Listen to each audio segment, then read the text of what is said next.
اللہ کے نبی صلی اللہ علیہ وسلم نے فرمایا اس دنیا کے لیے من نفس عن مؤمن، دیکھو تم میں سے اگر کوئی ایمان والا اپنے ایمان والے بھائی کا ایک دکھ اس دنیا میں دور کرے گا، کوئی ایک تکلیف، کوئی ایک غم، کوئی ایک کرب، کوئی بھی ایک الجھن، کوئی بھی ایک پریشانی، کسی بھی ایک مصیبت کا دور کرنے کا ذریعہ ایک مسلمان جو دوسرے مسلمان کا بنے گا، آقا علیہ الصلوۃ والسلام فرماتے ہیں اللہ رب العزت قیامت کے دن اس کی تکلیفوں کو دور فرمائے گا۔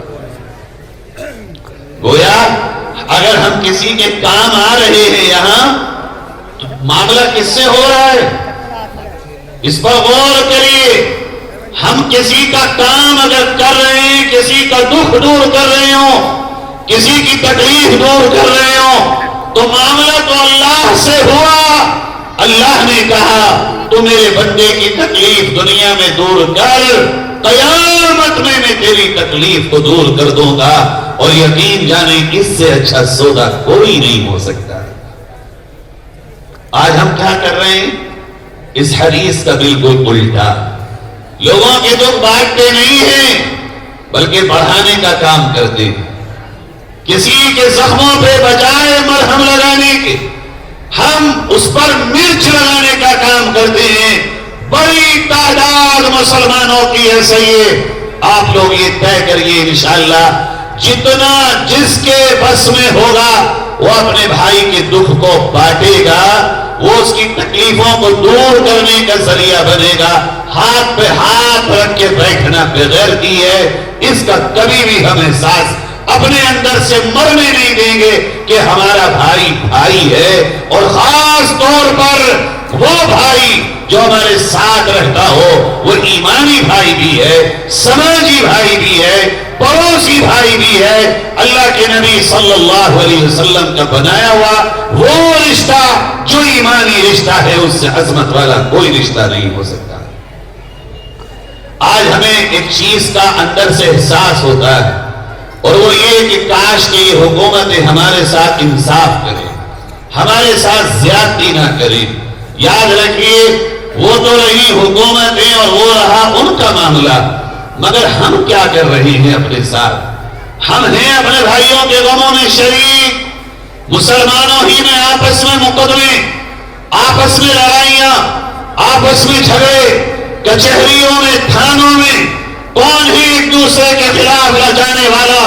یہ بات ہو سکتا ہے کڑوی ہو، مگر ہم نے اپنی ناکوں کی خاطر اپنے سماج کو آگ لگائی ہے۔ ہماری انانیت، ہمارا بڑاپن، ہمارا تکبر اور ہمارے اندر کا وہ برائی کا مادہ ختم نہیں ہوتا، جس کی وجہ سے سماج کا تانا بانا بکتا پڑا۔ ایک بار چھپ کے دیکھو، ایک بار کسی کے کام آ کے دیکھو، ایک بار اپنا قدم اٹھا کر دیکھو کسی کی مدد کے لیے۔ جو لذت تمہیں کسی کی مدد کرنے کے واسطے آئے گی، وہ لذت تمہیں کبھی لڑ کے نہیں آئے گی۔ اپنے آپ کو پیش کرو۔ حضرت مولانا سجاد نعمانی صاحب دامت برکاتہم اپنا واقعہ سنا رہے تھے کہ ایک مرتبہ میں ٹرین میں سوار ہوا۔ جوانوں بڑے دل سے سنو، کہتے ہیں جب میں بیٹھا اپنی سیٹ پر، اگلے اسٹیشن پہ پنڈت جی، بابا جی، جنہیں ہندوؤں کا دھرم گرو کہتے ہیں، وہ چڑھے۔ اتفاق سے جو ان کی سیٹ تھی وہ کینسل، اب انہیں سیٹ چاہیے تھی بیٹھنے کے لیے۔ کیبن میں 4 لوگ تھے، ہم چاروں میں سے ایک میں مسلمان اور 3 نان مسلم تھے۔ انہوں نے مجھے دیکھا کہ یہ تو ملا جی ہیں مسلمان ہی، ان سے کیا کہوں؟ ان تینوں سے کہا کہ بھئی تم پیر سمیٹ لو، میں بیٹھ جاؤں، مگر وہ ایسے ہو گئے جیسے ان کی آنکھ میں نیند کی شدت ہو، اور کوئی جواب نہ دیا۔ جب وہ تینوں سے کہہ کے ہار گئے تو حضرت فرماتے ہیں میں نے خود کہا کہ بابا جی آپ کو اگر اعتراض نہ ہو تو آپ میری سیٹ پہ آ جائیں۔ تو انہوں نے کہا نہیں سیٹ تو آپ کی، کہ نہیں سیٹ میری ہے بھلا، مگر میں تو خوشی سے آپ کو پیش کر رہا ہوں۔ آپ بزرگ ہیں، میں جوان ہوں. حضرت اپنی جوانی کا واقعہ سنا رہے ہیں. کہتے ہیں میں نے کہا میں جوان ہوں، آپ بزرگ ہیں، آپ آئیے. بہت اصرار کے بعد ان بابا کو حضرت نے لٹا دیا اور حضرت کہتے ہیں جب وہ لیٹ گئے تو میں نے ان کی ٹانگیں دبانا شروع کر دی. یہ تھکے ہوئے ہوں گے، بوڑھے بھی ہیں، اور پھر میرے نبی کی سنت بھی ہے بڑوں کی خدمت کرنا. حضور نے یہ تھوڑی کہا تھا کہ صرف اپنے بڑوں کی کرنا، بڑا تو کوئی بھی ہو اس کی عزت و اکرام کرنا، ادب و احترام کرنا، یہ نبی کی سنت ہے. حضرت کہتے ہیں میں نے ٹانگیں دبائی، بہت دیر تک دباتا رہا، ان کی آنکھوں میں نیند آ گئی. پھر جب وہ اٹھے تو میں ایسی بیٹھا ہوا تھا. اسٹیشن پہ جب اترے تو انہوں نے میرا ہاتھ پکڑا اور الگ میں لے جا کے مجھ سے کہا مولانا جی اب ڈر لگتا ہے کہ آپ جیسے لوگ اس ملک میں اگر اور ہو گئے تو ہم سے مسلمان ہوئے بغیر رہا نہ جائے گا. یقیناً تم اپنا کردار لے کے آؤ مدد والا، آپس میں بھی ایک دوسرے کی مدد کرو، اور جو بھی مظلوم ہو، جو بھی طلبگار ہو تمہاری مدد کا، اس کی مدد کے لیے آگے بڑھو. یہ مت دیکھو کہ کون تمہارے ساتھ کیا کرتا ہے، بلکہ اپنے آپ کو اپنی طاقت اور قوت اور اپنی حیثیت کے مطابق لوگوں کی مدد کے واسطے پیش کر دو. کرو پیسے سے دل نہیں جیتا جاتا، مگر خدمت وہ چیز ہے جو لوگوں کے دلوں کو غلام بنا دیتی ہے اور لوگ پھر دلوں پہ راج کرتے ہیں. یہ ہے تکلیفوں کو دور کرنا.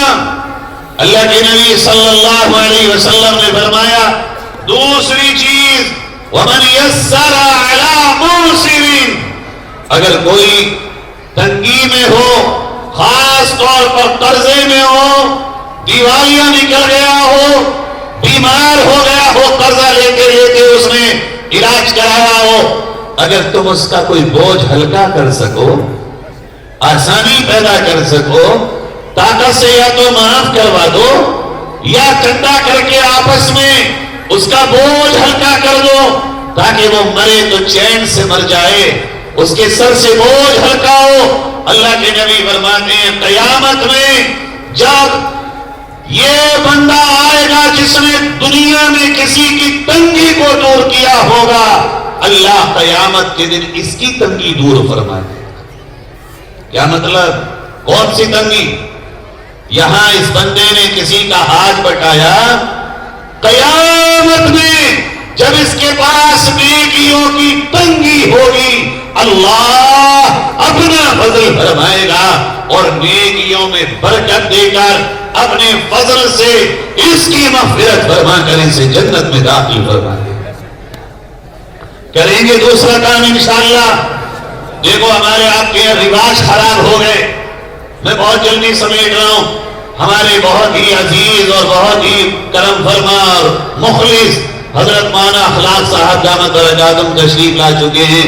جلدی سے اپنی بات کو مختصراً ہی کہہ کے میں آپ سے رخصت ہوتا ہوں. ہمارے آپ کے یہاں رواج بدل گئے، رسمیں ختم ہو گئی، وہ جو اقدار تھے ہمارے آپ کے یہاں وہ مر گئے.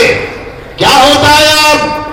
ہمیں آپ نے بچپن میں دیکھا تھا جب کوئی بیمار ہوتا تھا تو لوگ خیریت کو جاتے تھے اسپتال میں، گھر میں، تو جس کی جو حیثیت ہوتی تھی ہدیے میں 20 روپے 10 روپے 100 روپے 50 روپے دے کے آتا تھا.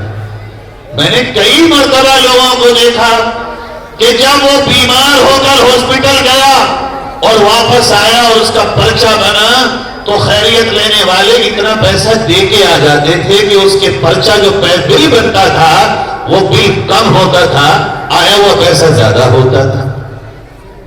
اب بدل گئے. جس کے ہاتھ میں دیکھو سیب کی تھیلی، جس کے ہاتھ میں دیکھو سنترے کی تھیلی، جس کے ہاتھ میں دیکھو انار کی تھیلی. یہ جذبہ ختم ہو گیا کہ بھئی کوئی بیمار ہوا پریشان ہوگا جانے. اور اب تو حال یہ ہے ہمیں سب کی حالت پتا ہے، کون کیا کر رہا ہے، کس کے بچے کیا کما رہے ہیں اور کس کے گھر میں کیا حال ہے. اگر ہم یہ طے کر لیں کہ اس طرح بیمار ہونے والوں کا ساتھ دیں گے، جائیں گے، خاموشی سے سنت کی نیت سے ہدیہ دے کر کے چلے آئیں گے، تو وہ پریشانی جو کسی ایک گھر پہ آتی ہے آئی ایک گھر پہ ہوگی، مگر سب دور کرنے میں حصے دار ہوں گے، اور اللہ اس کی برکت سے جانے تمہیں کیا نواز دے گا۔ پلٹ دیا اس کو۔ ہو یہ رہا ہے کہ پردھان جی کے یہاں شادی ہو رہی ہے تو نوتے دیے جا رہے ہیں، آسانی نہیں پیدا کی جا رہی، بلکہ مشکلات، پیسے، اب جیسا آدمی ویسا تحفہ، سامنے والے کو دیکھ کر تحفہ دیا جا رہا ہے، بلکہ حالت یہ ہو گئی تحفہ بھی دے رہے ہیں اور چاپلوسی بھی کر رہے ہیں، اس کی منت بھی کر رہے ہیں، آگے پیچھے بھی پھر رہے ہیں۔ ارے جو پہلے سے مالدار ہے اسے تم کتنا بھی دے دو تمہاری کوئی اوقات نہیں سمجھے گا۔ وہ ایک ضرورت مند کو ضرورت کے وقت اس کے ہاتھ پہ تھوڑا سا تعاون رکھ کے دیکھو، یہاں دل سے دعائیں نکلتی ہیں، دل سے۔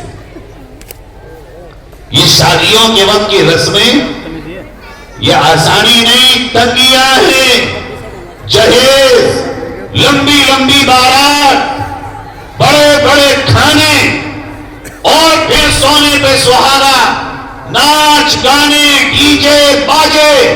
یہ تو نبی کہہ رہے ہیں حدیث میں آسانی پیدا کرو، جو تم بھائیوں میں ایک کے لیے آسانی پیدا کرے گا۔ مثال کے طور پر اگر اس گاؤں کے نوجوان کھڑے ہوں کہ اس گاؤں میں ڈی جے نہیں بجے گا، باجا نہیں بجے گا، ڈانس نہیں ہوگا، ہیرے نہیں ناچیں گے، یہاں کسی بھی طرح خلاف شرع شادیوں میں کام نہیں ہوگا، اگر ہوگا ہم روکیں گے جا کر، تو یہ اس حدیث کے مطابق اس گھر والے سے جھگڑا نہیں، اس کے لیے مصیبت نہیں، بلکہ تم اس کے لیے اور پوری قوم کے لیے آسانی پیدا کرنے کا باعث کرو، اور اس کا ثواب ملے گا۔ خالی یہ سماج سدھار نہیں ہے، یہ نبی علیہ السلام کی منشا کے مطابق کام ہے کہ ایسا کوئی بھی کام جو سماج کو کھوکھلا کرتا ہو، لوگوں کو مصیبت میں ڈالتا ہو، پریشانیوں کا باعث ہو، اسے روکنا عین عبادت ہے، عین عبادت ہے، اور اللہ اس کا دونوں جہان میں تمہیں اجر بھی عطا کرے گا۔ کیا ہو رہا ہے؟ میں آپ سے ایک ایموشنل بات کہہ رہا ہوں، جس آدمی کو اپنے یہاں شادی کرنی ہوتی ہے، ذرا غور کر لے، وہ آج تو اس کے پاس پیسہ ہے، دے دے جہیز، چل بنا لے سونا، بجا لے باجا، کر لے گاجا جو تجھے کرنا ہے، مگر کیا تیرے پاس کوئی پٹا ہے کہ تیری آنے والی نسلوں میں یہ دولت باقی رہے گی؟ یہ جو تمہارے میرے گھروں پہ کبھی کبھی کوئی عورت آتی ہے کہ بھیا بیٹی کی شادی ہے اور 20 آدمی آ رہے ہیں، کھانا بنانے کو بھی کچھ نہیں ہے، چاول دے دیتے یا کچھ مدد کر دیتے، کیا تمہیں یہ پتا ہے کہ ہمیشہ سے نسلوں سے یہ فقیر ہے، ہمیشہ سے یہ غریبی ہے، اس کے اوپر کوئی مالدار نہیں رہا ہوگا، کبھی اس کے گھر میں اس کے اوپر آبا اجداد میں کسی پہ دولت نہیں رہی ہوگی، ہو سکتا ہے وہ کسی بہت امیر کی نسل سے ہو، آج حالات کی مال میں اسے یہاں لا کے کھڑا کر دیا ہو، اور یہ ہوا ہے۔ دل پھٹ جائے گا اگر میں تمہیں واقعہ سناؤں۔ خلافت عثمانیہ کے سقوط کے بعد جب امیر المؤمنین اور خلیفۃ المسلمین کہہ لو عیال کو گرفتار کر کے ساری دنیا میں بکھیر دیا، اور طیب اردوغان وہاں کے صدر وزیر اعظم بنے، پھر صدر بنے، اب آنے کے بعد انہوں نے اپنے وزیر اعظم سے کہا کہ جاؤ خلیفۃ المسلمین کے خاندان کا پتہ لگاؤ کہ یہ کہاں کہاں ہیں۔ وزیر اعظم ڈھونڈتے ڈھونڈتے فرانس پہنچے، اور فرانس میں جا کے جب معلومات کی تو پیارو تمہارے کلیجے پاش پاش ہو جائیں گے۔ وہ ایک ہوٹل میں گئے، اور ہوٹل میں جانے کے بعد ایک بوڑھی 90 سالہ خاتون کو برتن دھوتے دیکھا، ان کے پیروں پہ گر گئے اور جا کے کہا امی جان معاف کر دیجئے، ہم آپ کی وہ اولاد تھے جو آپ تک پہنچ نہ سکے. معلوم یہ ہوا کہ وہ خلیفۃ المسلمین عبد الحمید المعظم الثانی کی بیٹی اور لخت جگر ہے جو اس وقت سے لے کر اس طرح اپنا پیٹ پال رہی. ارے تم کیا سمجھتے ہو؟ وہ جو آج اس کا حال ہے کل تمہاری نسل میں ہوا تو کل تمہاری پوتی پر پوتی نواسی پر نواسی اگر کسی کے گھر پہ پہنچی تو یہ ابھی ترکی میں زلزلہ آیا، میگزین میں ایک واقعہ لکھا گیا کہ وہاں ایک صاحب مکان میں رہتے تھے، مکان مالک کسی اور ملک سے آیا ہوا تھا. اس مکان مالک سے کرایہ دار نے کہا کہ حضرت حالات میرے تنگ ہیں، کچھ کرائے میں کمی کر دیجئے. اس نے کہا بھائی کرائے میں کمی کروں گا تو سب کو کرنا پڑے گی، لہذا اگر تم رہنا چاہو تو ٹھیک ہے اور کمی کرانا چاہتے ہو تو رورل ایریے میں چلے جاؤ، وہاں رہ لو. اچانک زلزلہ آیا، زلزلے آنے کے بعد وہ پورا علاقہ زمین دوز ہوا، لائنیں لگی کھانا بٹنے کی، پانی بٹنے کی، رسد اور راشن کی تقسیم کی. واقعہ لکھتا ہے رپورٹر کہ وہی آدمی جو کرایہ دار تھا وہ کھڑا ہے اور آگے اس کے صاحب کھڑے ہیں. انہوں نے جب پلٹ کے دیکھا یہ کرایہ دار ہکا بکا رہ گیا کہ یہ تو میرا وہی مکان مالک ہے جس سے چند دن پہلے میں کرایہ کم کرانے کہہ رہا تھا اور آج حالات نے مجھے اور اسے ایک ہی جگہ لے جا کے کھڑا کر دیا. آج یہ بھی ہاتھ پھیلائے بھوک مٹانے کے واسطے راشن کے انتظار میں ہیں اور میں بھی ہاتھ پھیلائے بھوک مٹانے کے واسطے راشن کے انتظار میں ہوں. عزیزوں خواب غفلت سے باہر آؤ، لوگوں کے لیے آسانیاں پیدا کرو، ایسی شادی کرو، ایسی شادی کہ تمہارے خاندان میں سب سے غریب آدمی بھی اس جیسی شادی کرنے کی طاقت رکھتا. یہ آخری بات سنیے، کیسی شادی؟ یہ 5 انگلیاں کبھی برابر ہوتی ہیں؟ بھائی نہ تو بھائی برابر نہ بہنیں برابر. یہ دیکھ لو کہ تمہارے خاندان میں سب سے غریب کون ہے.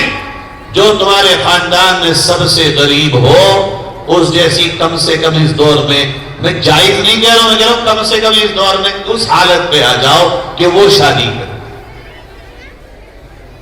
حالت یہ ہے کہ جب ایک کے گھر شادی ہوتی ہے تو کئی گھروں کے بچے روتے ہیں کہ چونکہ آج ان کے تاؤ کا بچہ جو کپڑا پہن کے جائے گا اس کے باپ کے پاس اتنے پیسے نہیں ہیں کہ وہ اس جیسا کپڑا سلوا کر کے دے. شرم آ جاتی ہے، بعض مرتبہ بچوں کے دل ٹوٹ جاتے ہیں اور بعض مرتبہ بچوں کے کہنے سے ماں باپ کے دل ٹوٹ جاتے ہیں. اللہ کے لیے ان شادیوں پہ کنٹرول کریے، ان کو سنت کے مطابق بنائیے اور اس کے لیے کمیٹیاں تشکیل دو.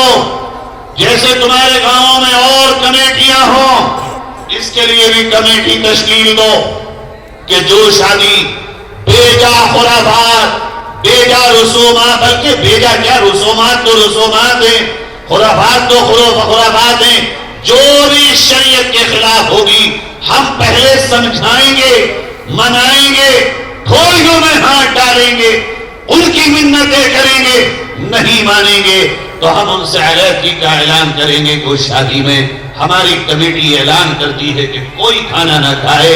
جو آدمی بات سے نہ مانے پھر اسے سختی سے مناؤ. سماج کو آگ لگانے والے آدمی کو کبھی بھی پڑھنے کا موقع نہ دو. میرے عزیزوں اگر یہ کام کریں گے اللہ کے نبی نے فرمایا اللہ تمہارے لیے قیامت میں آسانیاں پیدا کرے گا. کریں گے بھائی انشاءاللہ. اچھا اس مجمع میں کچھ جوان ہیں جو سنت کے مطابق بغیر شادی شدہ شادی کرنے کا ارادہ رکھتے ہوں؟ ہے ہی نہیں کوئی. سب شادی شدہ ہو. جن کی شادیاں نہیں ہوئی ہیں وہ ہاتھ اٹھائیے. لے سارے شادی شدہ آئے ماشاءاللہ.